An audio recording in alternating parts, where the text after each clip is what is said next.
આજે દેશના લોખંડી મહાપુરુષ ભારત રત્ન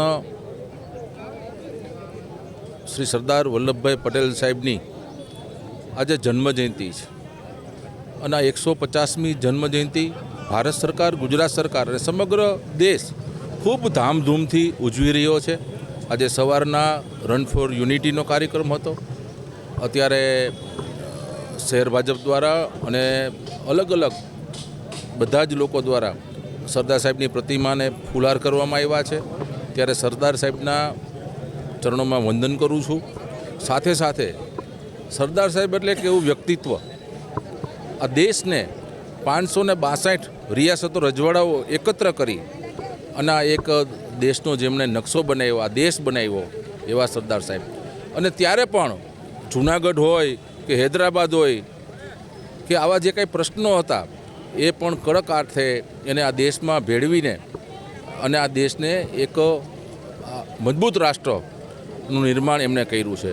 ત્યારે આજે આપણા માટે ખૂબ ખુશીનો દિવસ છે કે સરદાર સાહેબ એટલે એક એવું વ્યક્તિત્વ કે એને જે રીતે આપણે જેટલી વાત કરીએ એટલી ઓછી છે એમના માટે.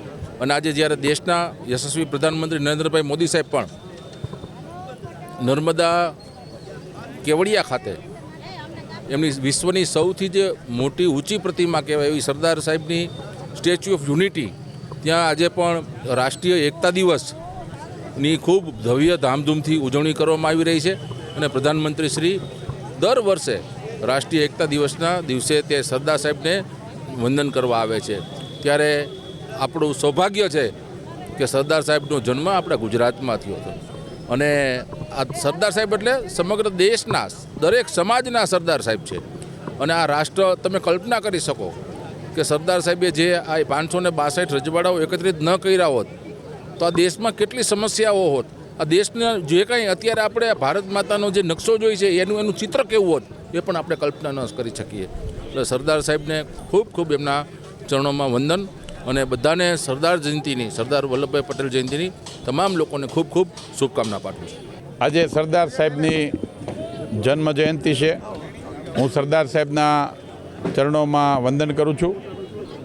સાથે સાથે સૌને આજના દિવસની શુભકામના પાઠવું છું. એટલા માટે કે આજે લોખંડી પુરુષ સરદાર સાહેબ કે જેણે દેશને અખંડિતતા અને એકતા માટે પોતાનું જીવન સમર્પિત કર્યું હતું, એમના જીવનમાંથી અનેક પ્રેરણાઓ લઈ અને આપણે બધા પણ દેશને વિશ્વની મહાસત્તા બનાવવા તરફ આગળ વધી શકીએ એવી પ્રેરણા આપણા બધાના જીવનમાં ઉતરે.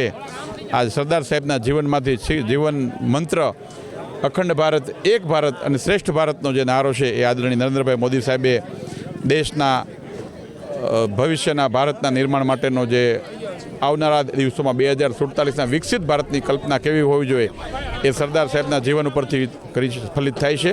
સૌને શુભકામના.